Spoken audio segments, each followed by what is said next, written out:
Welcome everybody to a very special edition of Zeitgeist Live. Joining me in the studio today are two powerful advocates of the freedom movement, in general you might say. We've got Mr. John Bush of TAG, Texans for Accountable Government, as well as Douglas Millett, lead technician for the technology team of the Zeitgeist movement. And we're going to talk about a little bit about the Zeitgeist movement in general. John had called up to a few episodes ago with some concerns, and we didn't have quite enough time to get into it. Douglas was watching the show and expressed some interest in being able to, get with John to be able to field those questions and kind of field out those concerns as well. So today we've got them both in studio, and we're just going to get clear. So yeah, welcome to the show. All right, John, man, I'm a big fan of yours, brother. Really, like you probably don't remember, but I was with you on one of the fluoride-free Austin meetings. And so, I've seen John, I've seen you up with City Council on the Vampire Act. Yep. I was there to support that. I remember seeing you out there. Do you? Okay, yeah. Cool, man. Yeah. And so, yeah, man, if you wouldn't mind, just talk a little bit about some of the organizations. I know you do a radio show, and I'd love to give you a better introduction, but you know a little more about yourself than I do, please. Sure. Well, recently, about 2.5 years ago, a bunch of local activists came together after the Ron Paul for President 2008 campaign here in Travis County. We decided to organize to keep the effort going to restore individual liberty in the United States. So we formed a local political action committee. It was called Texans for Accountable Government. And Texans for Accountable Government, tagtexas.org, about 2.5 years ago. The first effort that we got involved with was pushing back on the vampire cops. Chief Acevedo wanted to take federal money from the National Highway Traffic Safety Administration in order to train police officers to do blood withdrawals if they suspect you to be intoxicated, if they happen to pull you over. Well, that was obviously not in favor of individual liberty, so we took action, organized a big forum, a lot of media coverage. We dressed up like vampire cops and paraded on Halloween 3 years in a row now. But we don't only push back against the system, we also proactively educate people about alternative ways to get home so you don't have to get behind the wheel in the first place rather than having to deal with coercion in the state. We promote Square Patrol, which drives a scooter out to your car, puts it in your car, and drives you home. We also push back against the Austin Regional Intelligence Center, which is a fusion center. It's a law enforcement, multi-jurisdictional law enforcement apparatus which seeks to merge the information sharing and intelligence gathering practices of local, state, and federal law enforcement. And we managed to prevent that particular fusion center, which just opened in December here in Austin for Williamson, Travis, and Hays County, from collecting non-criminal information based on political or social or religious views. So if you guys are having a big Zeitgeist movement meeting, which is obviously anti-establishment, anti-status quo, fusion centers like to protect the status quo, as does the state. They can't collect information on you. We're trying to get a seat on the Privacy Policy Advisory Committee that was created as well. We're gearing up for the 2011 legislative session. And we're really trying to take our libertarian, our movement, the people that are grassroots, educated, that are activated, and laser focus on issues that prevent individuals from living freely, such as sobriety checkpoints, which will be up against, again in the 2011 legislative session. We helped to battle them down along with the ACLU and other groups, as well as these officer-administered blood withdrawals, or a fusion center, which across the country has been known to abuse those individuals who choose to operate outside of the federal monopoly. We see them targeting them quite often. And there's a lot of people that are fed up with the current system. There's a lot of people that have expended all their petitions for redress of grievance, and continually the government ignores them. People are choosing to operate outside of the system in a peaceful manner, and unfortunately the Fusion Center and the law enforcement apparatus, guided by the Department of Homeland Security, are starting to target those people. So we're trying to push back up against that so individuals like you guys can build your movement, which seems to be based on the non-aggression principle, which is what libertarians are all about, and do that in a peaceful manner without having the state come crashing down because you're choosing to operate outside of its system. That's kind of some of the activism that we focus on at the local and state level. And then also Foundation for a Free Society is something that I'm involved in. Just started. It's a nonprofit. MyFreeSociety.com is the website, and the purpose of that is to educate, activate, and liberate, to get people, individuals, to educate themselves about the philosophy of liberty, the non-aggression principle, the right to self-ownership, free markets, and Austrian economics is also something that we promote.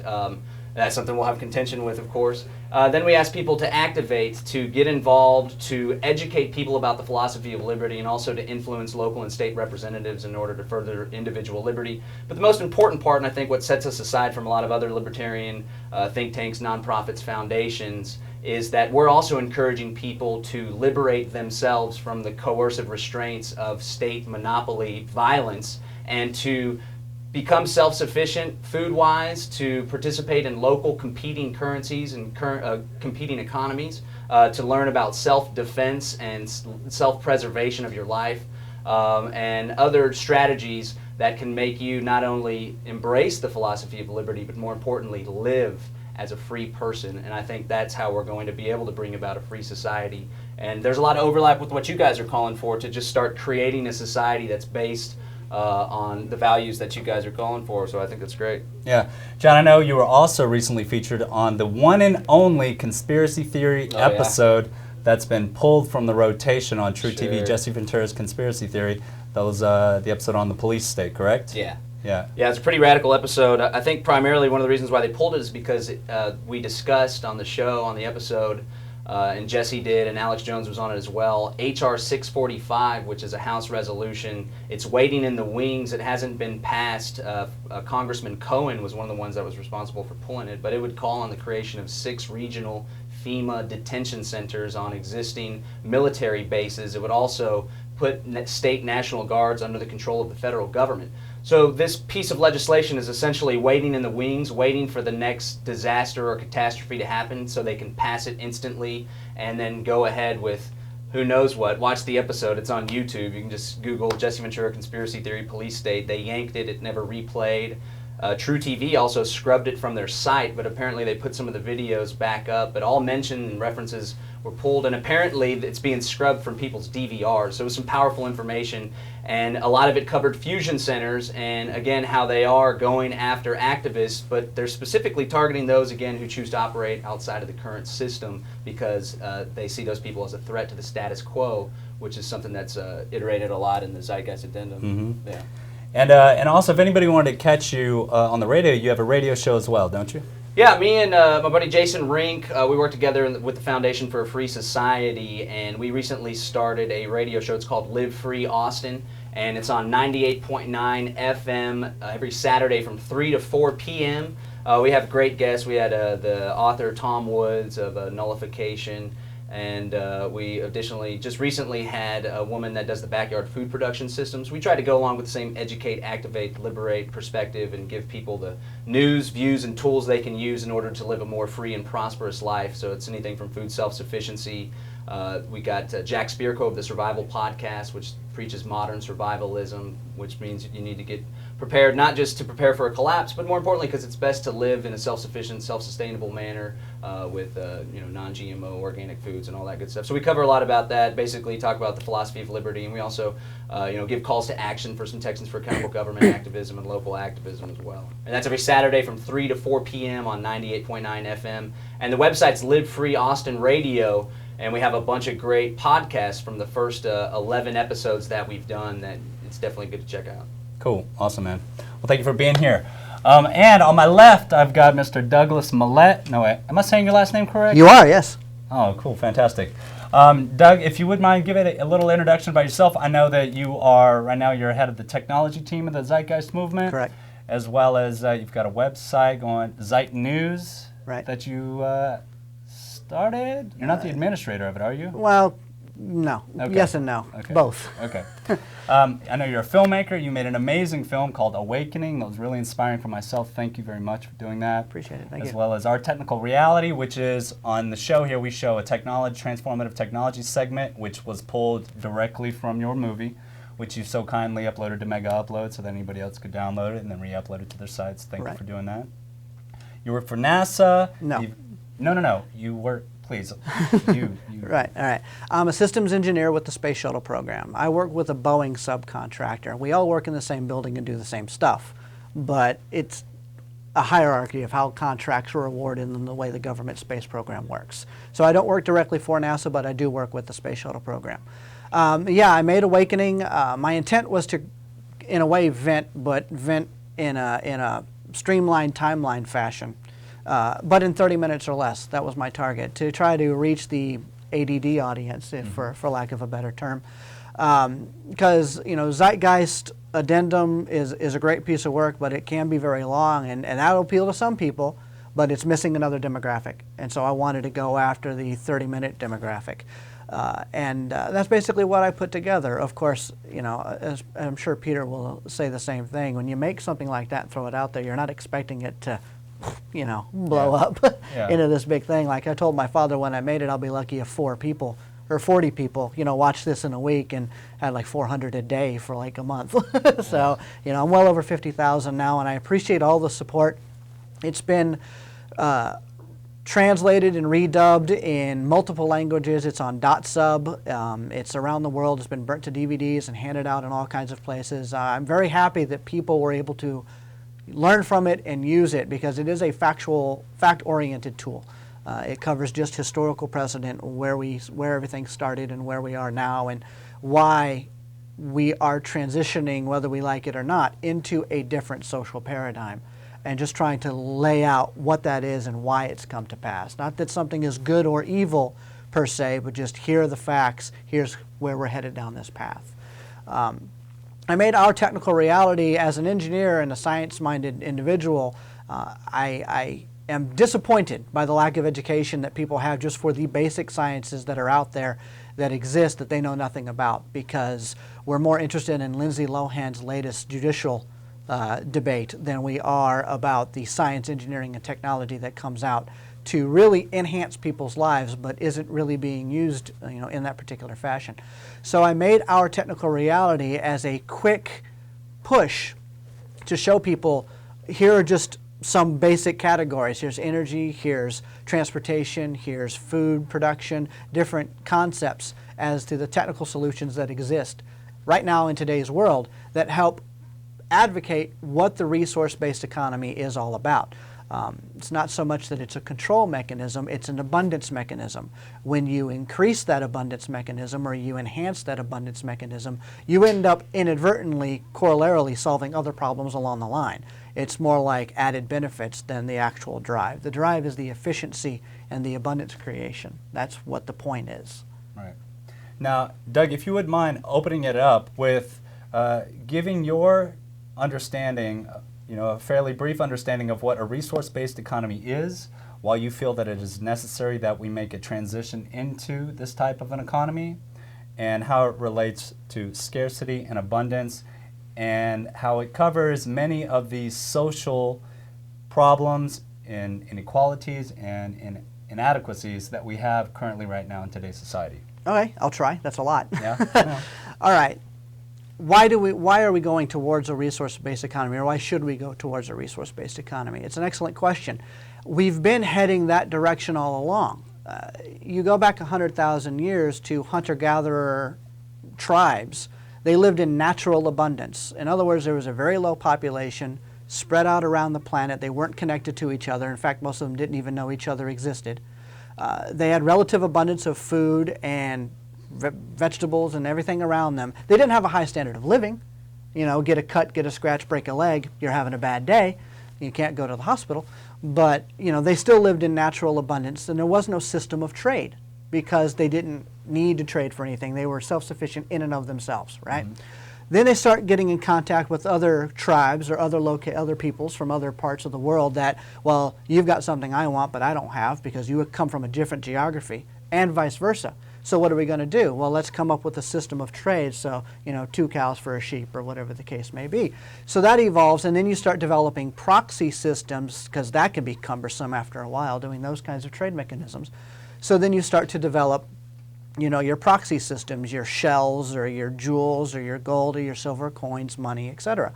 And so that's where you get the development of money as a proxy system of trade for inadequacies between systems. I have something you don't have or vice versa, or services that can be provided because one person has the capability or the accessibility to learn a particular trade and somebody else doesn't, they learn something else, and so now they can work together in that way.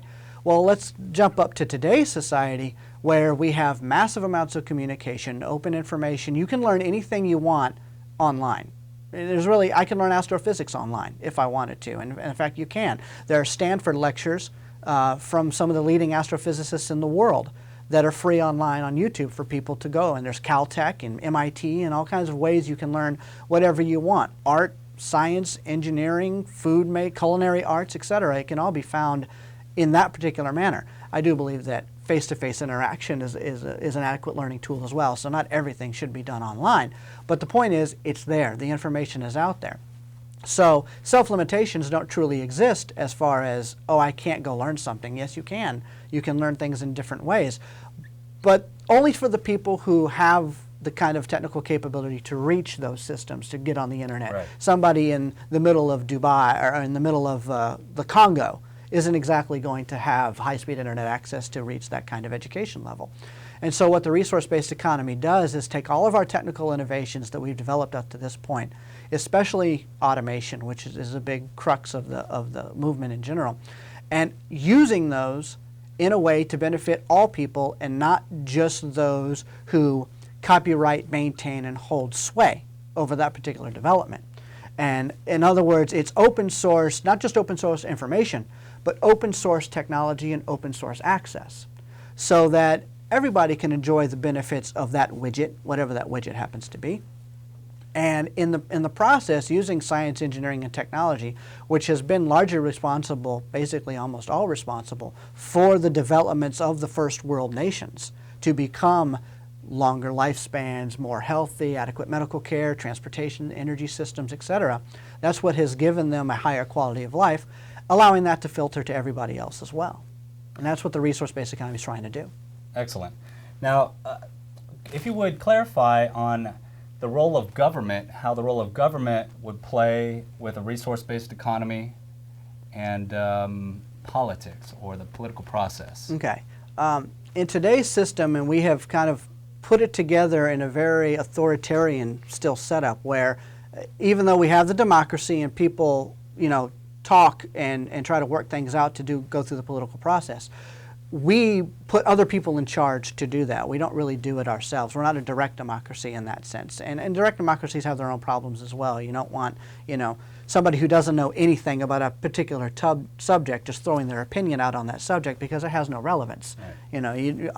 No offense, you don't know what you're talking about, so why are you giving your 2 cents? If you learn about it and educate yourself on it, then that opinion has validity. Everybody may be entitled to their opinion, but that doesn't mean they're right.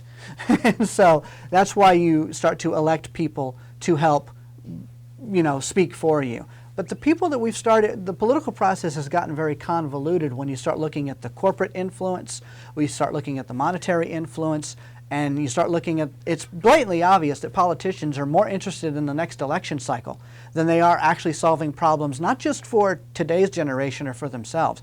They don't look 5, 6, 7 generations down the line and really do a true analysis to see how is this decision going to affect a multiple of variables.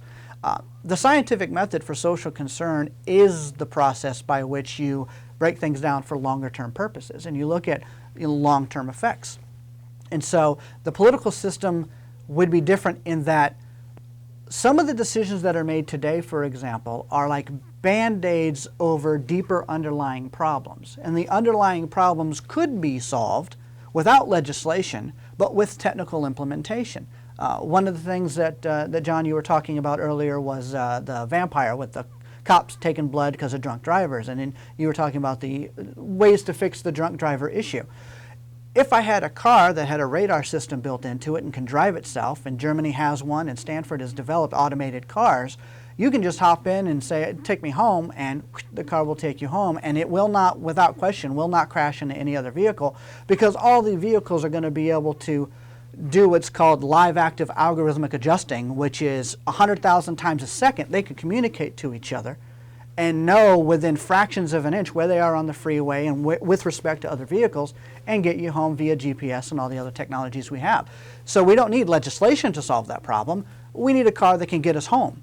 Well, we have that capability. So if you expand just that one example to different problems that we have in society and culture, what would be the technical fix that you don't even need a law to fix it? You just implement a technical solution to bypass the human error issue, the human error that we seem to always bring in and amongst ourselves. People want to drink too much and then they think they're Superman and they want to hop in a car and they take out a minivan family that was coming home from a friend's house of dinner. Well, you bypass all of that together by using technology to prevent that situation from ever occurring in the first place. John, do you have any questions at this moment? Yeah, and a quick point, the Square Patrol organization that we support, they do use technology, a little mobile, collapsible miniature scooter, to help assist the problem and pop it in, But yeah, that would be great. Unfortunately, I think the state, intellectual property, patent, and copyrights, and I imagine we agree on that. But one thing, the Industrial Revolution and the major changes that took place 17th, 18th century, 19th century, in order to bring about a higher standard of living for the masses, primarily in the Western civilization. Right. I think that had two causes, primarily, one of which was that the state's controls began to limit themselves after the classical liberal revolutions, whereas before it was a monarchy, a state serfdom, feudalism, and everybody acted in order to benefit the king, the state, the ruling class, the ruling caste, right? Mm-hmm. That was the old order, and everybody had a subsistence standard of living. And the big problem is what Murray Rothbard says, big libertarian philosophy, was that there was no inevitability in the minds of the masses about the overthrow of the old order, so they just sat and lived out a brutish existence. However, the classical revolutions took foot. A lot of the information from the Enlightenment and the ideals of individual liberty, not living to serve another man or the king, took place, and the monopolistic tendencies of the king in the market and economy, mercantilism started to slowly go away, and I see there was a more opportunity for free market. Which is what I believe led to the Industrial Revolution, and that's the precursor to the technological advances that were managed to take place through factories and through division of labor as well. Capitalism was beginning to take foot, not the corporatism that we both are opposed to, but free market capitalism. And the other thing that created this massive rise in the standard of living and the technological advances, I would argue, and this is something that the Zeitgeist Addendum is really anti, and hammers how it's not a sin, but it's wrong to be driven by the profit motive or by self-interest. And I believe that individuals, many of them were smart technicians, people that had ideas, and ideas, the marketplace for ideas started to open up as well, whereas before it was still within the ruling caste. These individuals acted in their self-interest, and it's not just their self-interest. A lot of Marxism fails to agree to see this, and also the addendum and the whole philosophy fails to see this, is that it's a two-way street. When I act in my self-interest, it's an exchange with another individual who's wanting to act in his self-interest as well. It's a mutually beneficial voluntary association. We both win. So what I saw is this new division of labor, factories. While it may have been difficult in the beginning, it was voluntary. There's another beef I have with the Zeitgeist Addendum. They were referring to wage labor as some sort of slavery, when in reality it's a mutually beneficial voluntary contract. Of course, sometimes work may be difficult to find, but I think there's opportunity for you to just go out and do your own thing, start your own business. There's still a little element of that American dream. It has nothing to do with America. It just has to do with ingenuity. But I think, basically to sum up, that there is self-interest that does drive a lot of the technological advances and the Industrial Revolution, which did in turn lead to a higher standard of living for the masses. I think free market capitalism had a lot to do with that, individuals acting in their own interest. All right. Self-interest is important, but there's two kinds of self-interest. There's selfish self-interest and selfless self-interest. There's the self-interest that says, I'm going to do for myself, for only myself, the rest of you, good luck. Or, I'm going to have self-interest with the intent of helping others, and in the end, I know you're going to do the same for me, because we have the same mutual beneficial contract, but under a different socioeconomic understanding. That instead of selfish self-interest, I'm going to get mine, good luck getting yours, it's let's work together so that we all go up. And it's still in my best interest for that to happen, because I'm going to live better, but why can't I bring you up too? And that's what I don't think the current system allows to happen because of the competition. And competition is fine. I like sports. I'm a football guy. I like baseball. I like friendly competition is fun. But when you start getting into fiscal competition, there are winners and losers. And the losers are the ones who end up being shuffled underneath the rug, and the third world nations where their resources get yanked for first world use, but they don't get the benefits because their governments and their systems are working with our governments and our systems to say, well, from America's point of view, well, we got ours, good luck with yours. And their government's saying, well, we've got ours, good luck with theirs, their people, and the people are going, where the hell's ours? Sure. And they don't get it. And that, at the beginning, what I say, what you're talking about was valid and worked at the time, yes. But I think it has grown into a monster that is irreversible in the sense that the haves versus the have-nots are so stratified now on such a disparate level that the have-nots have no chance of ever becoming a have. And because I'm not Amerocentric, I'm not looking at, could somebody in America, the homeless guy who has the great voice, who suddenly just became a superstar, Tim whatnot, I don't remember his name off the top of my head, but anyway, if he's a homeless guy, has a great voice, somebody recorded him, threw him on YouTube, now all of a sudden he has like 4 or 5 different voiceover gigs because he has this welcome to KBR radio kind of voice. But you're talking one guy out of thousands that are starving, dying, freezing, or whatever. So is that equitable? I don't think so. If you got yes, there he is right there, the man with the golden voice. Yeah. So he is one of the lucky ones, right? He happened to have somebody film him that day, that moment, do a talk, throw it on YouTube, bam, superstar. But how many others are out there that don't ever get that luck? So now you're running into a luck, not an opportunity scenario, but a luck scenario. So how can we bypass the luck and turn it into an opportunity? And that's what the resource-based economy system is trying to do. And you run into that issue with the monetary paradigm. I don't have a problem with all that money did up into roughly about the early 80s, between 80 and 85. And I narrow it down to that point for a reason. I'll get to that in a second. But one of the things that you talked about was the profit motive or the incentive. I'll give a key example of a gentleman who is a wicked, amazing innovator and died dead broke and never became anything special, and that's Nikola Tesla. Tesla was, without question, one of the most amazing inventors in the electrical field. If you were to ever study him as not just a man, he was an eccentric nut job, but he was a genius eccentric nut job. The problem was his financial backer, J.P. Morgan, was a profit-hungry douchebag who cared absolutely nothing. Tesla had wireless communication established as a theory and in local practice. He had the Wardenclyffe Tower was an experimental test to try and tap the ionosphere for energy so that you can do wireless energy. He had wireless energy in his mind way back then. And guess what? We have that now. So there is wireless technology. You have a device you can set down and charge your phone from a distance or within the same room. There is an electron field flow that can be tapped into that Tesla figured out. However, JP Morgan's like, wait, if we give away free energy, how am I supposed to make a buck on that? Shut Wardenclyffe down and shut all kinds of systems down in development. So what was the greater good there? Was the greater good the ingenuity of a man who didn't care about money but just wanted to give this amazing energy opportunity so people could light their homes and have heat and things like that so they could live quality lives?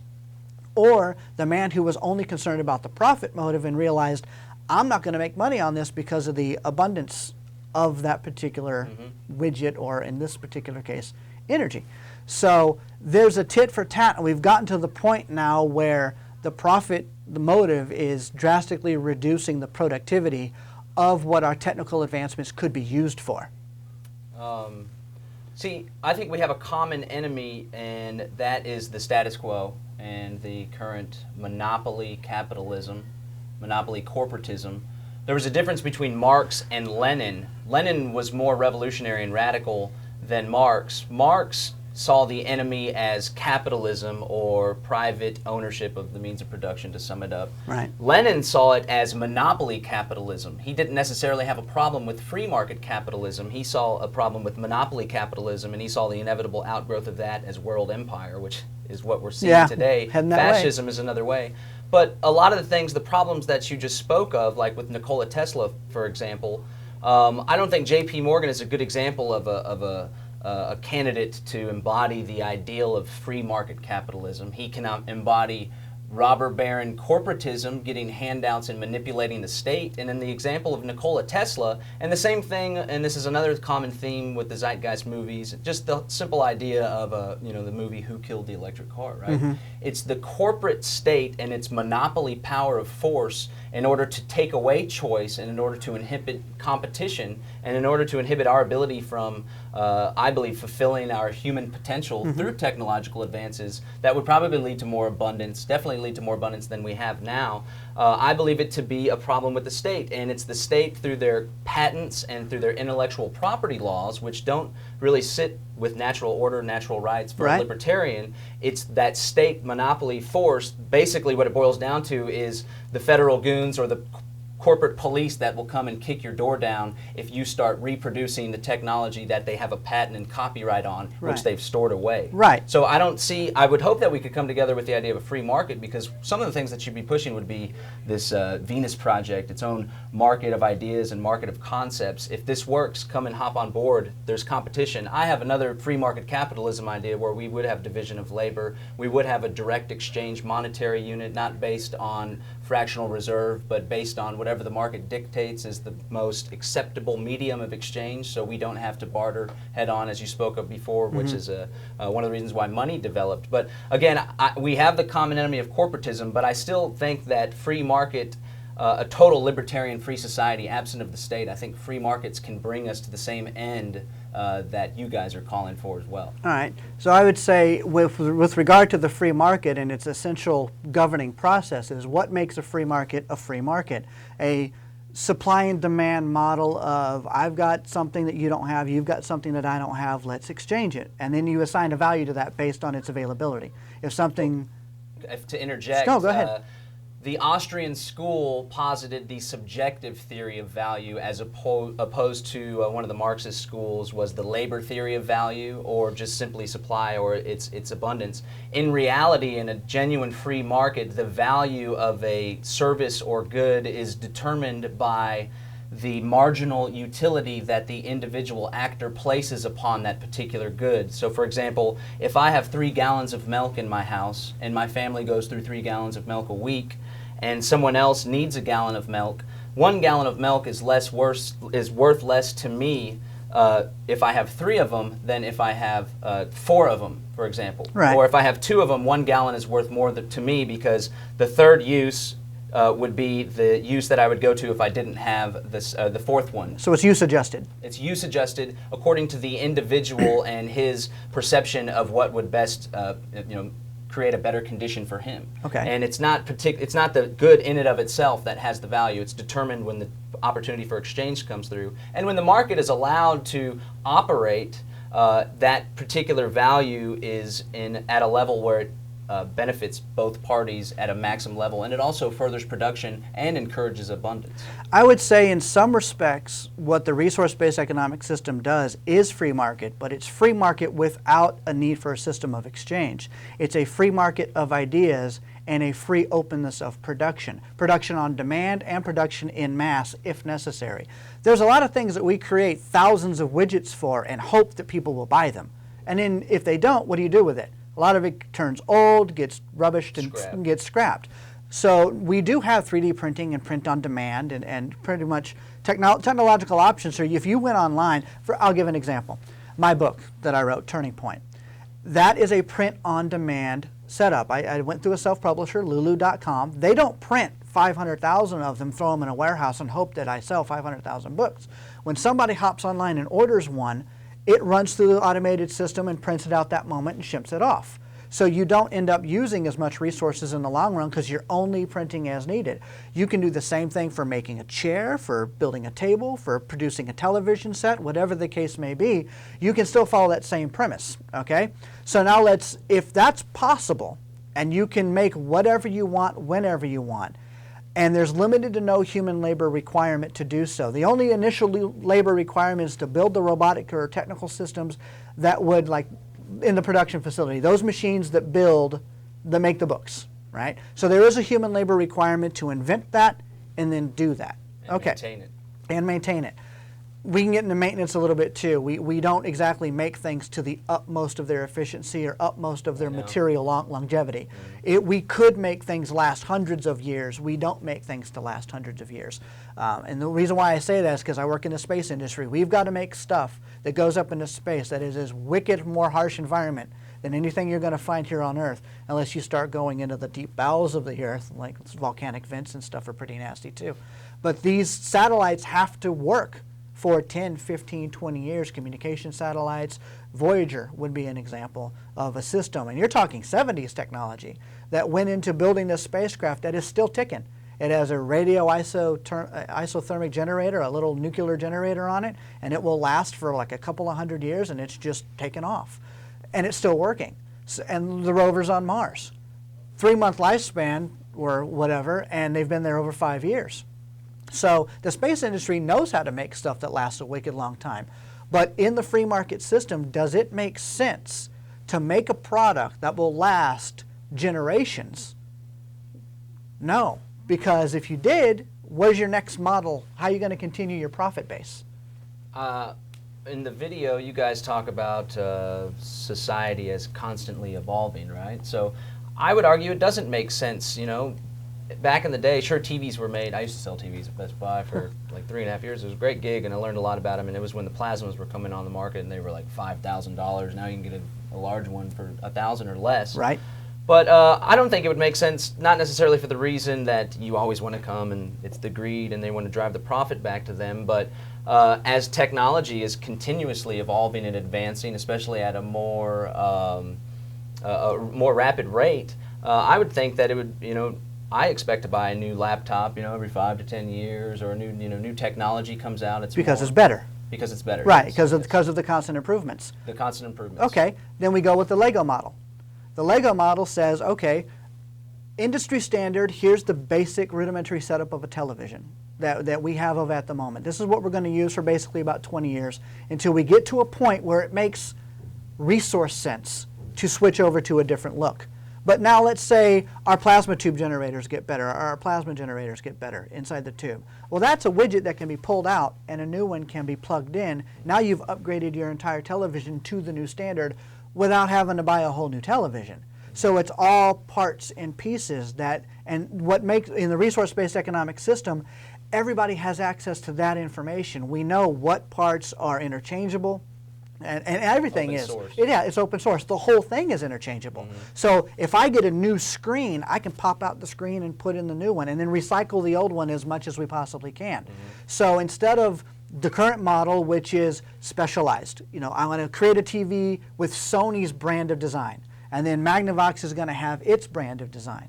And now those two aren't compatible. Why? Because they're in competition with each other. Well, I mean, I think it's a false assumption to assume that there could create this ideal form of the TV.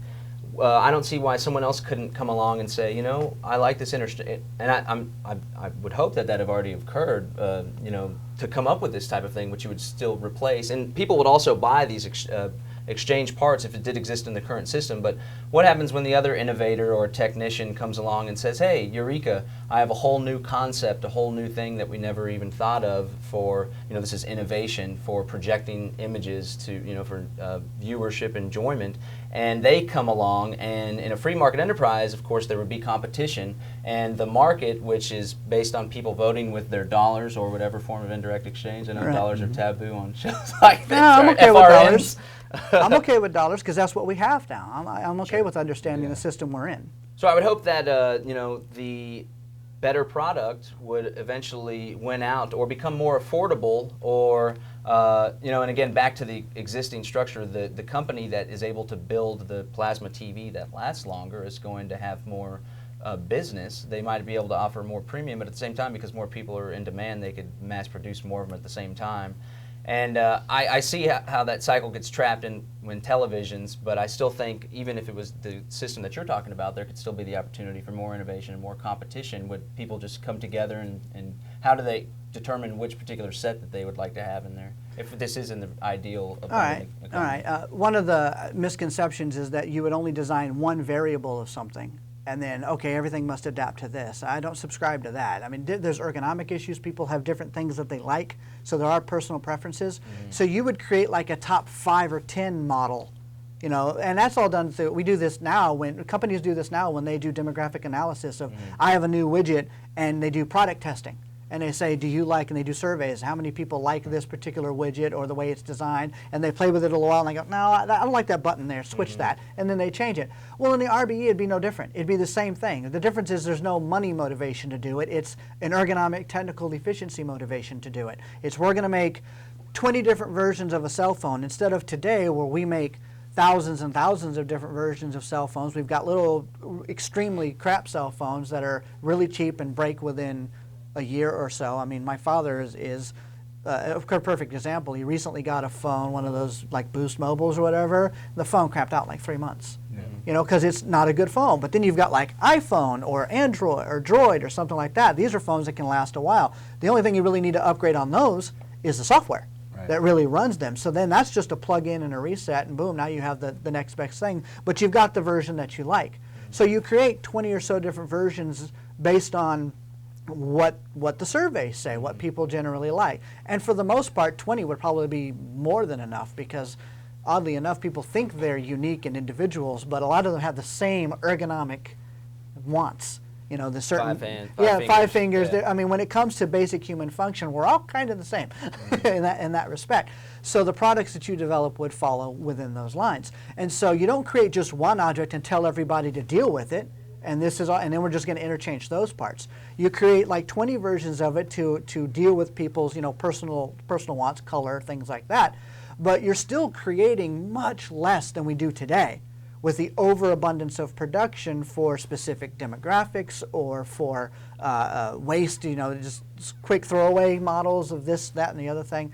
You don't do that in the RB. You create everything to last as long as possible. And then when that new guy comes out and says, oh, I just had a revolutionary breakthrough, we can now tap nanophotons, a new kind of photon we found and invented, and we can do this and do that. Be like, all right, here's where the engineering genius comes in. Can you retrofit that into the existing models? Is there a way you can make it plug in?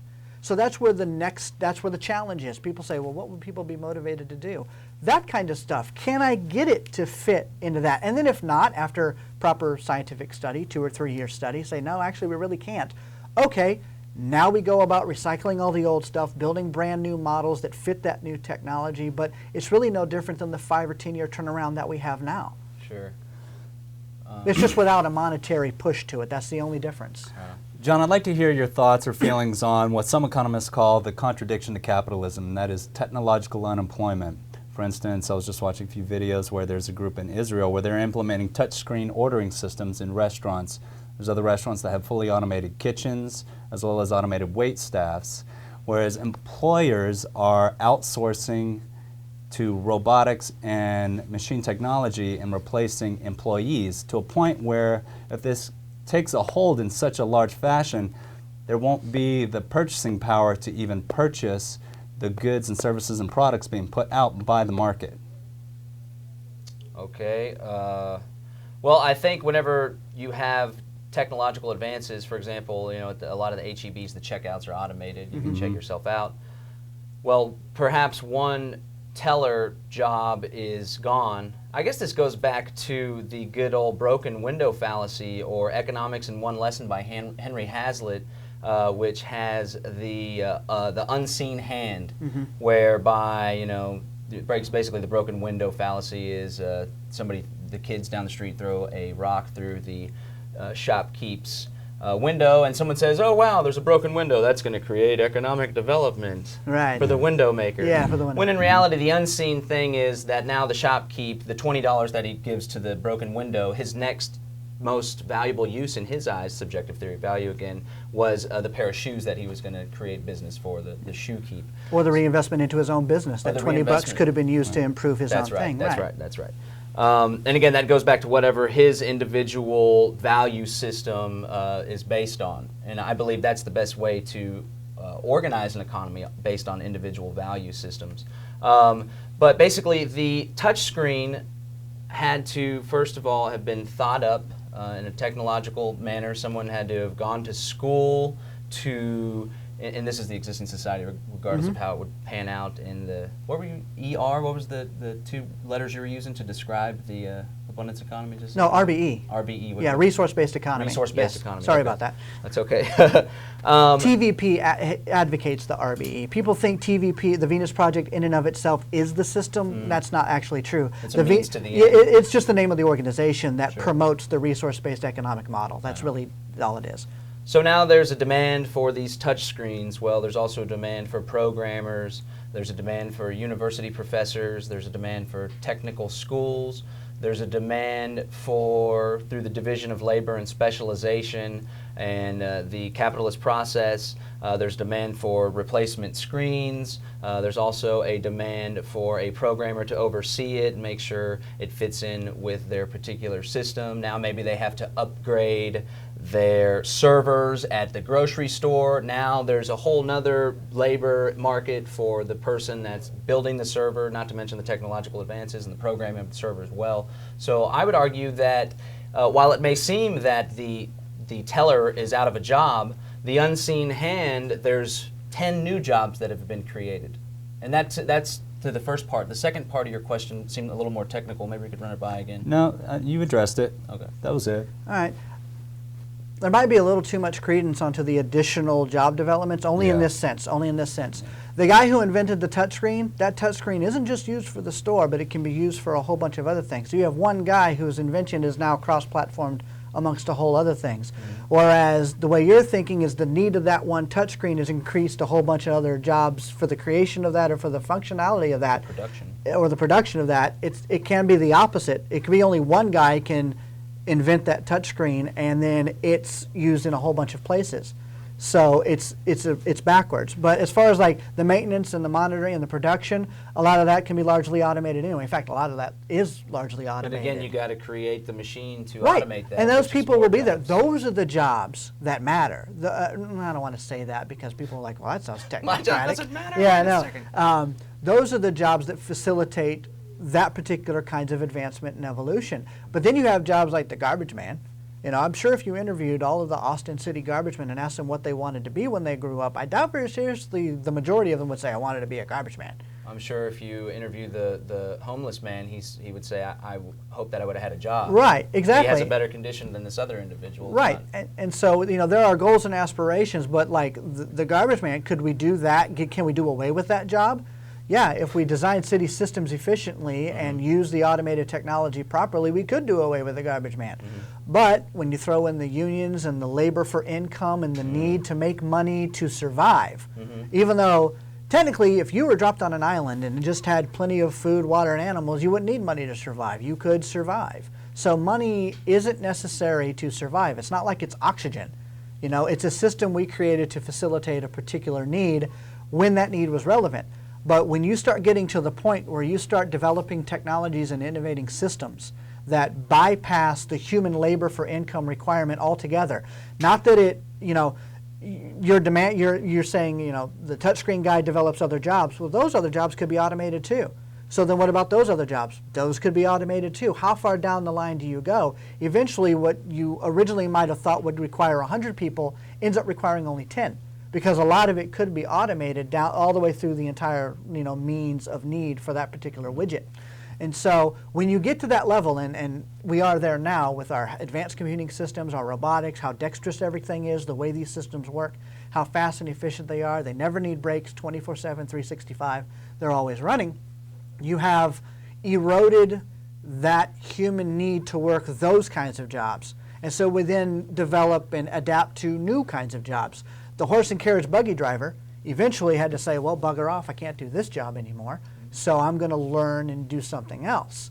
In the RBE, there is no restriction to what you can learn. So let's say, now if you want to be a garbage man, be a garbage man. If you want to just work in flowers all day or whatever personal passion somebody has, even if it's a job that I would say, dude, I would never do that job. That's okay. That's me, not them. If they like to do it, do it. Even if that job can be automated. So what? It's not hurting the system. It's not hurting anybody else. There is no zero-sum game in that. They like to do that particular work, dude, have at it, whatever makes you happy. The bonus in the RBE system is no matter what you choose to do, whether you want to be a flute player, an artist, an engineer, a chef, even though the chef and the wait staff and stuff like that, what if you're a social person that likes to be a waiter? You just like, I like interacting with the people, I like talking to them, taking their orders, you get personal satisfaction out of that. Could a robot do it? Yes, but I like to do it too. There's a market for human interaction in restaurants. And socialization. And so the difference is the person who works in today's system as just a waiter is not living in a 5,000 square foot home or living in a 2,000 square foot reasonable home or it depends on if they have a family, but you know what I'm saying. Their quality of life isn't stellar. But who defines that? Who are you to define their quality of life? What if they're perfectly happy living in a small 1,000 square foot home, they have a child, it's better than the condition that their family had here? And I believe that it's liberty and freedom that will allow this. And a lot of people say, well, the current system, if we had a free market capitalist system, people would hurt, people would struggle. And the hope is eliminating and removing barriers, which I see primarily coming from the state, but also corporations that act and on their own outside of the state. They are exploitive. It's more voluntary. The state takes away the voluntarism. What if their condition was better than the generation before? And right. Here we have a continual generations and generations are slowly getting out to where now they're going to college, now they have more access, now the whole family has lifted itself up, but still compared, the 1,000 square foot place compared to what it was right. when they were growing up. Each individual does determine their own happy quality of life. I know people who are perfectly content with living in the middle of the woods in a log cabin with an axe and just that's it. That's all they want. And they want to be disconnected from everything. Cool. That's totally fine. That's up to them. But in today's system, the person living in a 1,000 square foot home, how many of them, and this would be a statistical analysis, a valuable study that should be done, that could be done. Although some of it's intuitive if you just look at how people, if you just run along the lines of people you know or whatnot. They have a lot of debt. They're living in this small place. They might not like that place, but it works for them at the moment. Would they like something better? Would they like a more energy efficient fridge? Would they like a nicer television for entertainment for the family? Would they like to be able to go out more often with the family to go to the park, go to the zoo, do things, but they can't afford it? So quality of life is not necessarily just where you live. I pick that as an example. Not everybody wants a 2,000 square foot home. And definitely most people don't need a 10,000 square foot home. That's that gets into the American bigger, faster, larger, more materialism stuff that we've kind of associated with wealth and importance and self. That's not wealth. Right, that's not wealth. Wealth, to me, and it should be intuitive to most people, wealth is accessibility. Am I wealthy enough that I have access to adequate medical care when my child needs it, adequate transportation to go where I want, when I want, in a sustainable manner? Whether that's a really amazing public transportation system to where you walk out of your house, a robotic car picks you up, takes you to the train station, and whoosh, you're in Dallas in an hour and a half on a maglev train, visiting the cousin's house. That is just as effective, in fact more effective, than hopping into your car, fighting through traffic, polluting the atmosphere in your gas guzzler, and taking 9 hours to get there. So they're different, but the accessibility mixed with the technological development and capability is what the resource-based economy is striving towards. And so one's personal quality of life, there are some basics that apply to all human beings. Food, shelter, water, clothing, communication, transportation, things like that. The ability to get, move, and live at a comfortable level. Do you believe these people have a right to those things you just said? Yeah, they're born human. They deserve to live. Given today's technological advancements, yes. Do they have a right to travel or a right to public transportation and effective technological travel? They have the right to travel as they see fit, as technology allows them to. So they should, if they know people on the other side of the planet and they want to go visit, they should be able to go do that. There's no reason why we can't, because there's no negative ramification to holding them back from it. The only negative ramification, well, there isn't really one, because when you're using clean green energy systems, solar, wind power, et cetera, there's no ecological negative ramification to them doing that. In today's world, if everybody drove around gas cars, we'd be Venus in a heartbeat. We'd have a runaway greenhouse effect like you wouldn't believe, because that would be way too much pollution being thrown up at once if every 6 billion people... Carbon monoxide, not carbon dioxide, right? Right. And so, but there's a lot of other pollutants as well involved with that. But, you know, if you did it for all 6 billion people using today's systems, you're going to run into a problem. Whether people believe in global warming or not is irrelevant. Sure. It's just, if you're doing it on that scale, well, you've done tipped it. There might be a reason why that's not happening, a natural balancing. Well, yeah, because of the way, but when you look at technological systems that are clean and don't do that, could you facilitate 6 billion people? Yes. If there weren't restraints, and I see those restraints coming from the state. But I did have I went and revisited the addendum last night, and I've probably seen it about 2 or 3 times before that. Great flick. Saw the original one a lot. Love all the false flag talk on that one. Those are my roots. I'm trying to bring back to the roots. Mine too. Okay, so I came up with 3 critiques of the Venus Project, the resource-based economy. 3 Austrian critiques from the Austrian school, from Ludwig von Mises, Murray Rothbard. I've had debates with Austrian economic people before. Right on, great. Okay, so the first would be, in the film, he totally tarnishes the use of a monetary system. We agree about the debt-based money, the Federal Reserve, central banking, fractional reserve banking. That's not the free market. That's unnatural. They're only able to do that because they're backing it up with the force of government and a monopoly, right? And a gun. And a gun. And you started off your discussion, yeah, it's important to know that government is force and violence. Gun is what the end result. Even if it's like a petty, you didn't get a permit for selling raw milk at the farmer's market, which is illegal in the state of Texas. There's a bill to change that. But then it's like you got to ask permission to sell raw milk. What's that all about? And then they give you a ticket and you don't go to court because you think it's ridiculous. It will end up with them coming to your home with the gun. And it's important to note. But you started off by discussing direct exchange earlier when you were given an introduction, meaning I have tomatoes, you have a lawnmower, you want my tomatoes, but what you have to trade is a lawnmower at this particular point. We can't make any business. But if you use your lawnmower to fulfill Tyson's demand for the lawn being mowed, because he doesn't want to dirty up his nice suit here. And then we came up with a medium which naturally arises because it's the most practical, it's tradable, and this is what Murray Rothbard and the Austrians refer to as indirect exchange. Direct exchange would be tomato for lawnmower. That's why you have the money by proxy to cover those indirect. Yes. And another, so are you against the use of indirect mediums like shells early on or cigarettes in prison? Not that we would. Right. No, I think they were all relevant at the time. I think we are now beyond that time. Okay. That's the only difference. Is it's funny that some people and the Austrian form of economics thinks that money is absolutely necessary in a sense, as if we've always had it, when if you go back in time, no, we didn't. It was invented at some point, which means we did exist without it. Sure. And then we developed as a means to facilitate our growth as a species. Who's to say we haven't now gotten to a point where we don't need it again? Okay. That we are now advanced to another level. Okay. My second critique would be, and so you respond, we don't need it now if we can go through the abundance technological. Right, because if scarcity, you don't need to have this price. Right. Because money comes with the price, a value that you can all come to an agreement on based on supply and demand. And if I can use automation to make billions of tomatoes, okay, then there's no need to trade tomatoes anymore. So if I can apply that to everything else along the line, then that's where it washes out.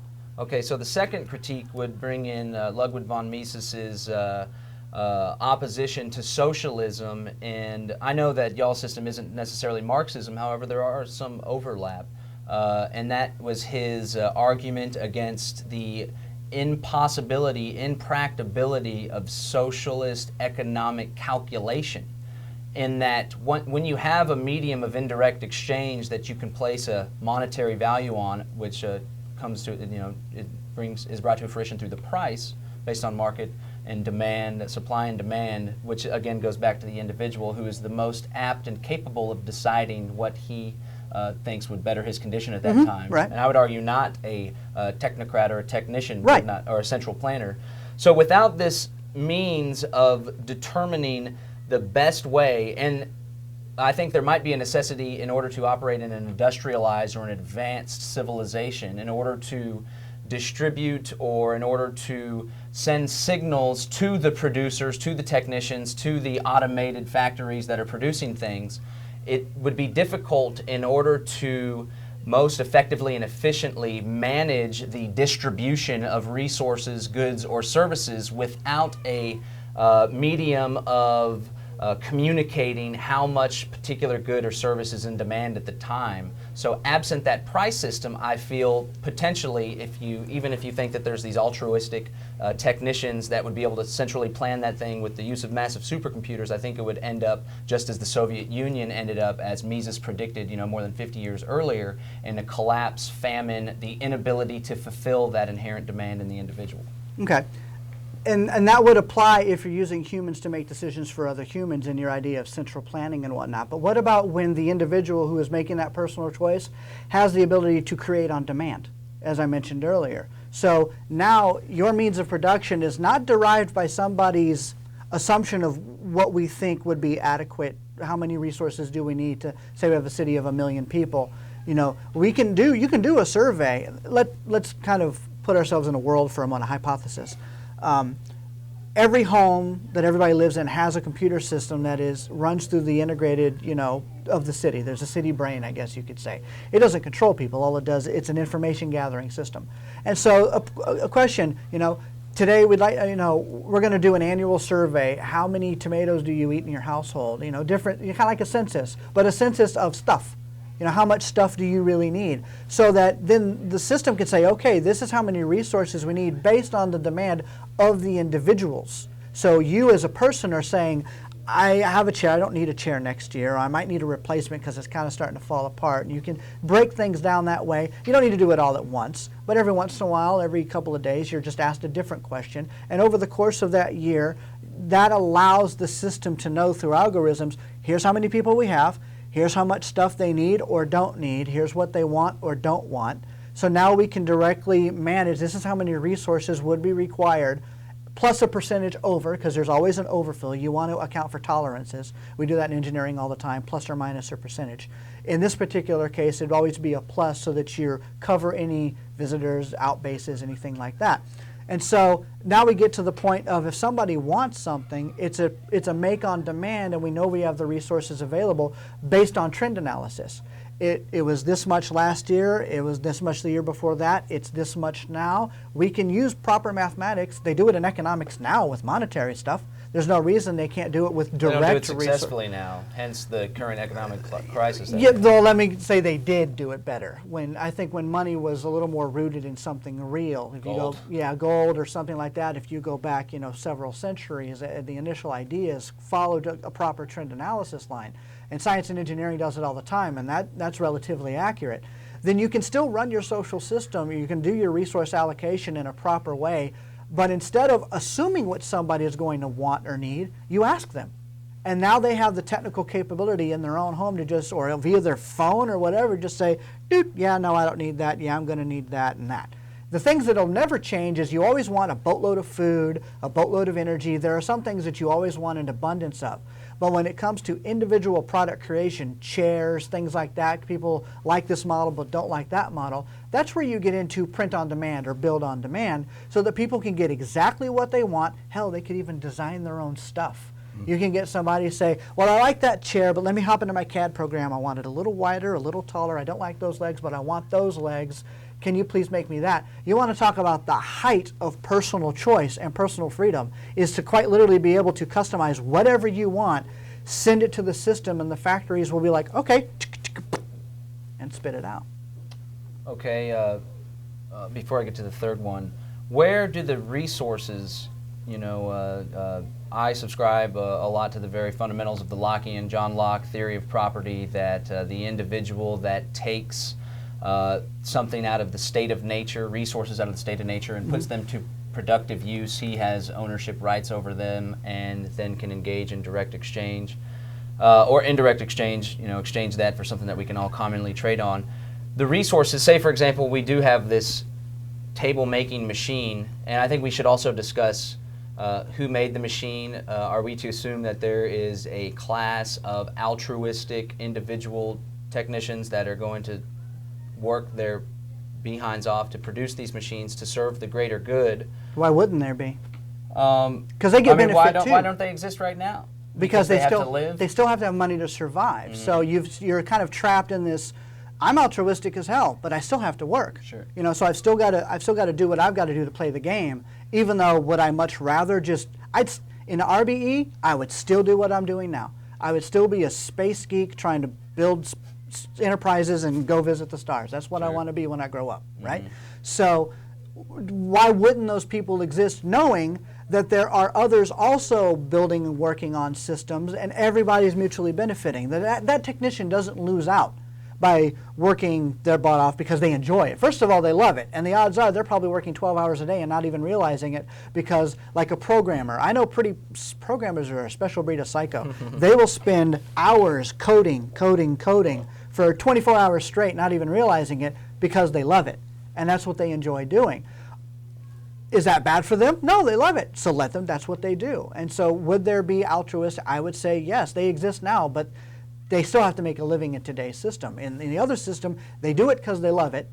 And when you have enough automation involved, they don't need to do it as much. Right. They would do a lot of R&D. They would be developing the next breed of thing and working with teams of people. And you also got to think global, not local. With open source information, the internet and communication, we've got teams all over the planet, peppering the planet, that are working on maybe similar projects, and they communicate and say, hey, we just figured this out over here.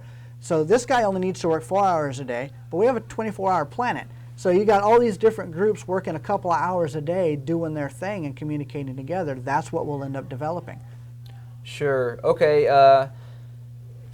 It seems like there's going to be a massive transition whereby these altruistic individuals are really going to have to get their butts to work. And again, it's not just the research and developer. It seems like it would reach a point to where you could have machines that build the machines, because my next question was going to be, is it labor that extracts the trees from the forest to put them into this automated magic box that produces whatever we want? Back to where the resources come from. Where do the resources come from? Yeah. And I guess you could respond that it's going to be a machine that comes and pulls the resources out. So I guess maybe we can explore this transition phase whereby more individuals are going to start building those initial machines that are capable of building machines that would come up with this point of abundance where we can have all this leisure time because there's no longer a need. And to maybe to underline the question or the argument is there's this guy Thomas DiLorenzo who wrote a book, How Capitalism Saved America, and the initial settlers and colonists that started colonizing and populating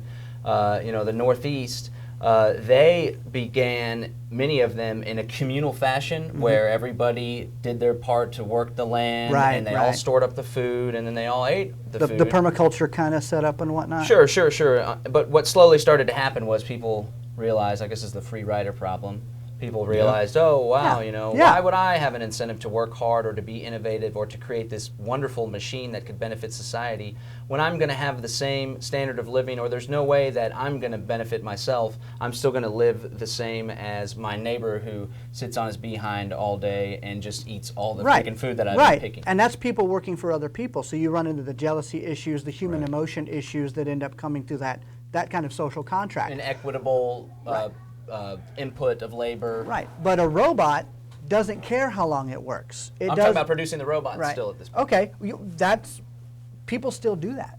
I mean, whether they directly benefit from it or not. I doubt very seriously the guy who invented the iPhone for Apple is making billions of dollars on the invention of the Apple. Or the iPhone. Apple is, and Jobs is rolling in the dough and everything else. But I bet the engineer that went, oh wow, we could do this. He's probably still only making his $50,000 a year.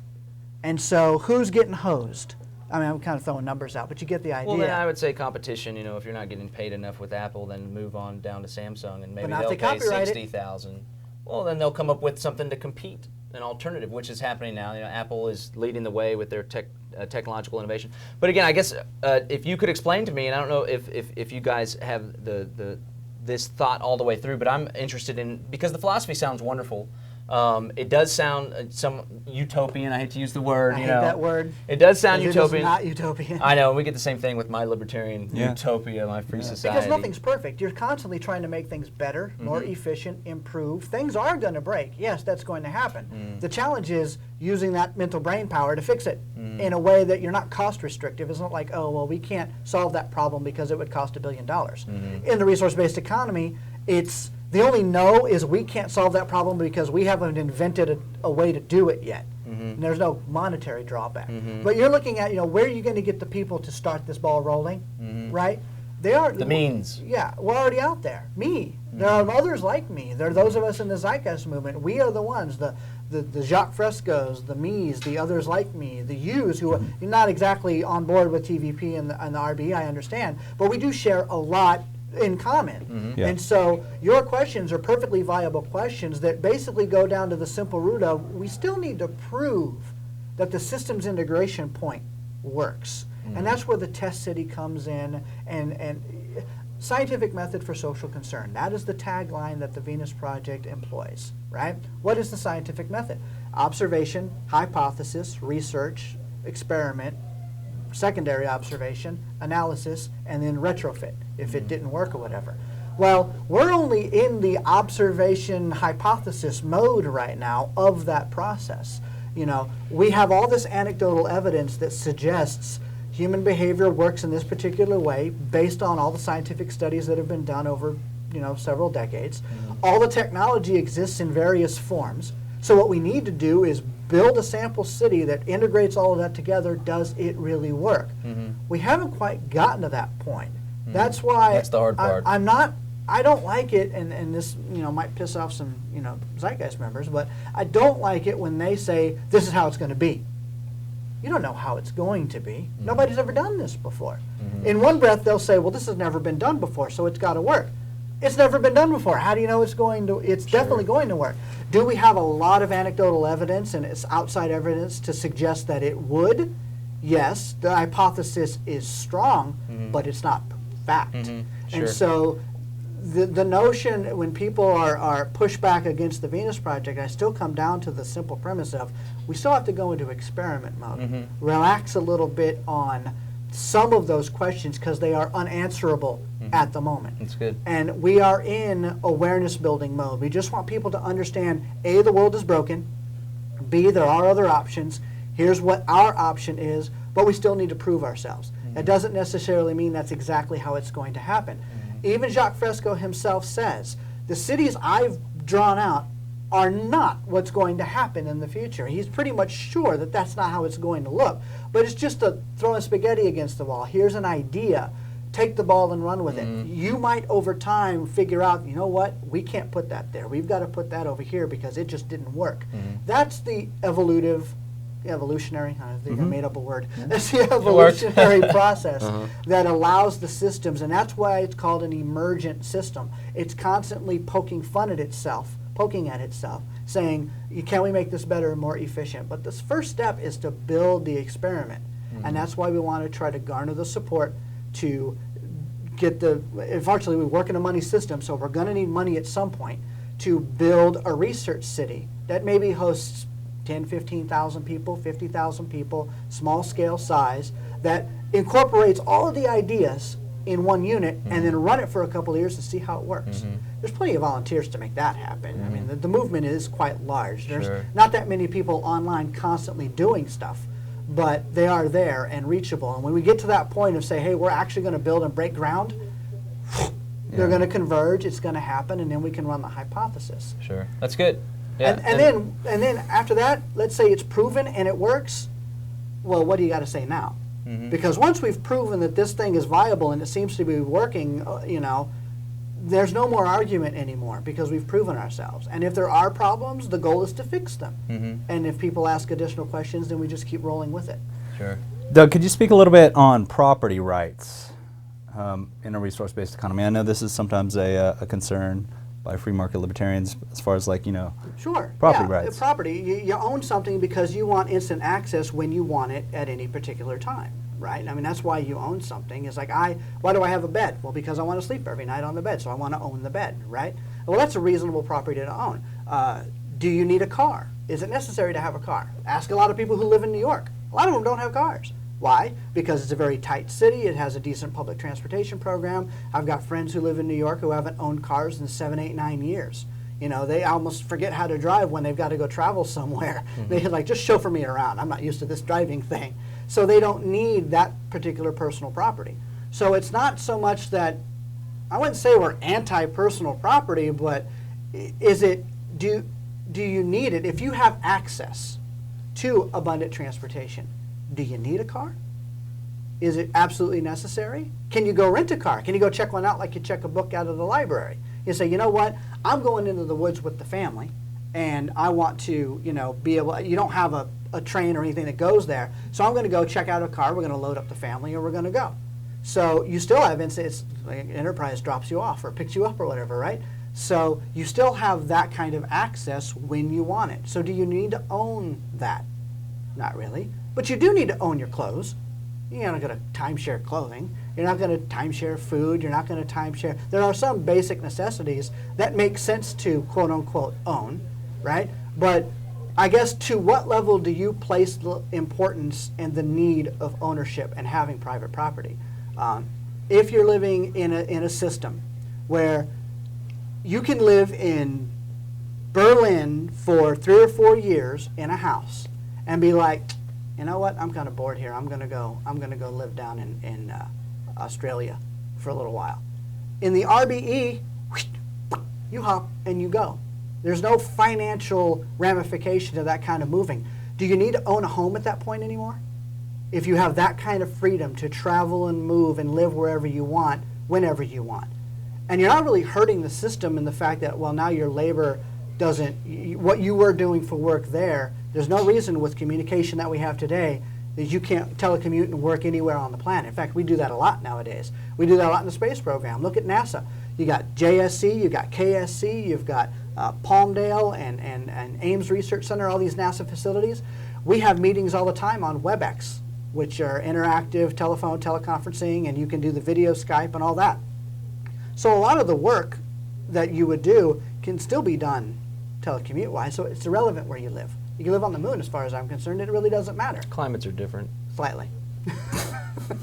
Well, not the moon. I'm talking about across the world. Like living next to the equator. I like to live in Texas. I would prefer to live in Texas, and it'd be great to be able to control my property, which is how I define property rights, is who controls it.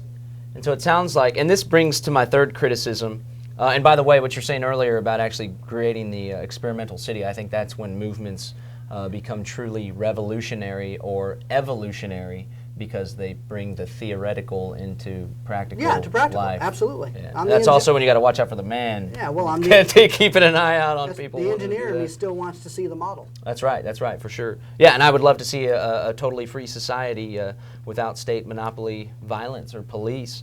But the third criticism would be, and it goes back to property and control of resources. I believe it's individuals that should control resources, and individuals can relinquish control of certain resources in order to benefit themselves or in order for a mutually beneficial voluntary community or association or contract.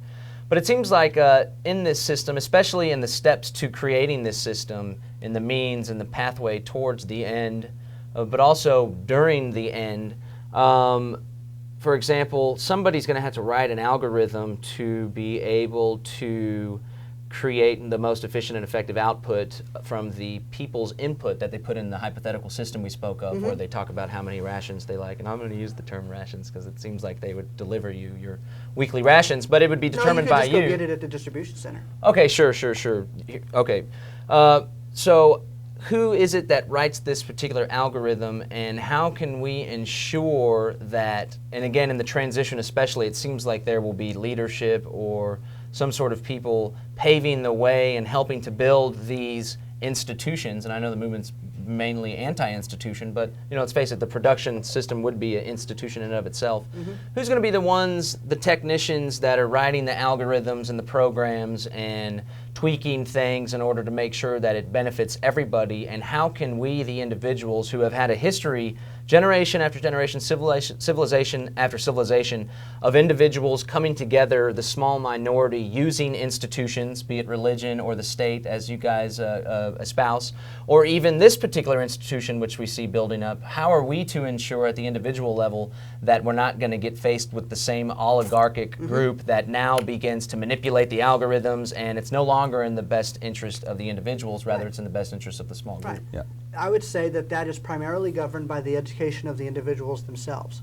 The smarter you are about knowing how that system works, how that algorithm works, you don't have to be a full-fledged programmer, but as long as you have a general idea and a respect for how that system works, you can look at it and at least understand what it's trying to say and can see if somebody's mucking with the system.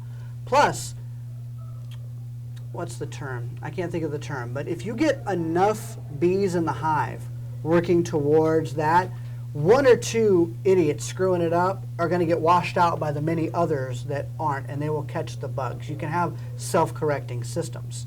And so it now boils down to one key aspect of the resource-based economy: the cultural value system of the people involved in creating those algorithms, those products, or whatever. Are they raised in a mindset to believe that, ha ha ha, I'm going to be the evildoer and I'm going to get more for myself? Or are they raised in a system that respects that what we're trying to do is help maintain efficiency for all?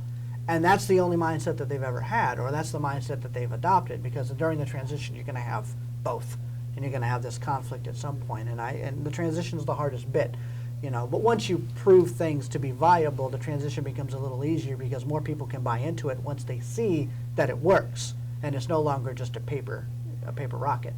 And so then you get to the point of the people writing those algorithms are doing it for the sole purpose of actually making sure that the system is efficient for all. And it's actually not hard to track. You can have ancillary systems written by other people, different groups. Competition. Yes, you're right, competition. Like I said, competition's fine. But this is competition without a money-based paradigm. This is a competition of, we're going to cross-check you, and you can cross-check us, and we're going to make sure that at the end of the day, we're still covering everybody's mutual needs. So it sounds like you could potentially come up with some sort of quality of life index, but then the question would be, who is it that determines the algorithm for the quality of life index? Well, the quality of life index would be the highest possible for the given state of knowledge. I mean, that's always changing, right? I mean, the medical advancements we have today are at one level, like kidney dialysis. I don't know if you watch, I'll give a funny example, but like Star Trek, the one where they go back in time because of the Save the Whales or whatever. I don't remember which one that was. Yeah. But they're in the hospital, and this woman's like, I'm going through dialysis. And McCoy is like, what? These are cavemen. And he gives her a pill, and the pill fixes the whole thing. So which is the better quality of life? In either case, she's trying to get fixed, but one was a lot better than the other because of technological advancement. Mm-hmm. What used to be dialysis and a very painful, annoying process is now solved by a pill. So as we evolve, that quality of life index is in a constant state of flux. The key thing here is not so much a quality of life index, but giving accessibility so that people can choose their own personal quality of life index. I want to live in the woods. I want to live in the city. I want to live in the middle. I like some of this technology, but I don't want some of that technology. As long as you have the free choice based on the abundance that is created by the systems that are serving humanity, not people serving people, but the machines serving the people and doing our bidding, what we want to make everybody raise to a high level. That's the key important thing. There's really no algorithm for that. That's just based on social development, innovative development, technological development, and giving people the choice to go on the path that they want. Sure. A lot of your ideas, and they're very well-reasoned and well-argued, and a lot of them sound like they could be pretty promising. I guess, as you said, it'd be great to see a test city, because I'm still not 100% sure that the means of distribution and technological advance, and still I have very little faith in, because history has demonstrated, whenever you create a institution or there seems to be some hierarchy, be it machines and humans or machines and people that consume. But whenever you create those institutions, the person that's going to educate themselves on how to prevent abuse or how to create a higher quality of life, there's also going to be potentially individuals educating themselves on how to manipulate the system for their own benefit, and I would like to see how that could potentially be overcame. But I think this could mesh in a major way with my particular philosophy, which could, is more and more, I've been exploring Anarcho-Capitalism, which is I've heard of that. Yeah. anarchy basically meaning the absence of the hierarchical state, which is really not an I like the term voluntarism, where all society is based on mutually beneficial voluntary associations, which it seems that y'all's That's what the resource-based society. economy is based. Right. You said, where are you going to get those people? They're the volunteers. They're the ones that That's want right. to do that. Sure. So we share that same common interest. And this was put to me by a gentleman from the Free State Project. They're trying to actually build a free society. Many of them are now participating outside of the state monopoly. They're running into a little bit of problem with the pesky property tax, of course, but they're generally working to build the ideal free society, or at least their ideal free society. But he put it to me like anarcho-capitalism can be the program, so to speak, that other societies are built on top of. Like it's an operating system on a computer, and you run different programs. So, and I just want to see if this would mesh with your ideals, and if it does, then let's work together. But you guys have the freedom to create your own society based on Venus Project, based on resource-based economy over this mass geographic area. Me and my anarcho-capitalist libertarian buddies also have the right to create our society based on division of labor, based on specialization, based on free markets, and with a money-based system, and we would prefer not a debt-based money system. So as long as you can create an environment whereby different cultures, different individuals, different people who have different definitions of what type of society they believe would bring about their most ideal situation, you guys can do that wherever you so choose. If you want to set it up here in Austin or on the outskirts, or maybe people start levitating towards one spot. And of course, this is in the transition phase. As long as you guys are okay with another society forming and based on different values, a different ideology, different philosophy, as long as there's no grander, and this is usually a statist totalitarian thing where, and you said earlier, some people say, no, this is the way that it's got to be, this is the way it's going to be, and this is the way it has to be for everybody, because if it's not this way, then who are we to say that we're not going to be taken over by the people that still do it the old way? I have a more philosophy that just says, you guys want to build your resource-based economy? I'd like to come stay there for a while, check it out. Maybe we could trade amongst ourselves. And one of the things I'm wary of, again, is the efficiency. How? If you're running on a money system and we're running on a non-money system, what is the compatible trade mechanism? We're doing everything straight volunteer with no system of exchange using technical abundance. You're running on division of labor using a monetary proxy to facilitate the exchange of those resources. We're not compatible systems in that effect, so how do we interact together? I think that's where you run into it's going to be one way or the other scenario. Like the whole planet basically runs on the monetary system. Any advanced form of interaction in the human species They're forcing today, the planet to run on a monetary system. runs on the monetary system. So now that evolved over time. So who's to say that the resource-based economic system won't also evolve over time and just, And it very well may. And the idea of anarcho-capitalism, going back to throwing the capitalism on, is that societies would compete. And it could be one way that we could trade would be perhaps if self-interest is allowed to flourish uninhibited by monopoly state capitalism, we could potentially, in the anarcho-capitalist society, be able to create more efficient and effective widgets than what you guys have going over here. And you guys could, through communication, see what's going on with this other society and say, you know what, that particular widget or that particular TV system, like we spoke of earlier, seems to operate a little better than ours. Maybe we could potentially come up with some sort of way to mutually benefit each other. And it wouldn't necessarily have to be in dollars, because obviously you guys aren't using that. Right. But it would have to go back to straight trade and barter, stuff. The flick seemed to be so anti-barter. Like barter seems like just a natural output of human relationships. Are you guys anti-barter too?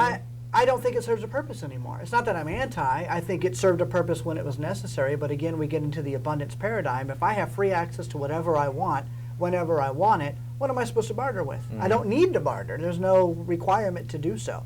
So that's where it breaks down the whole need for money.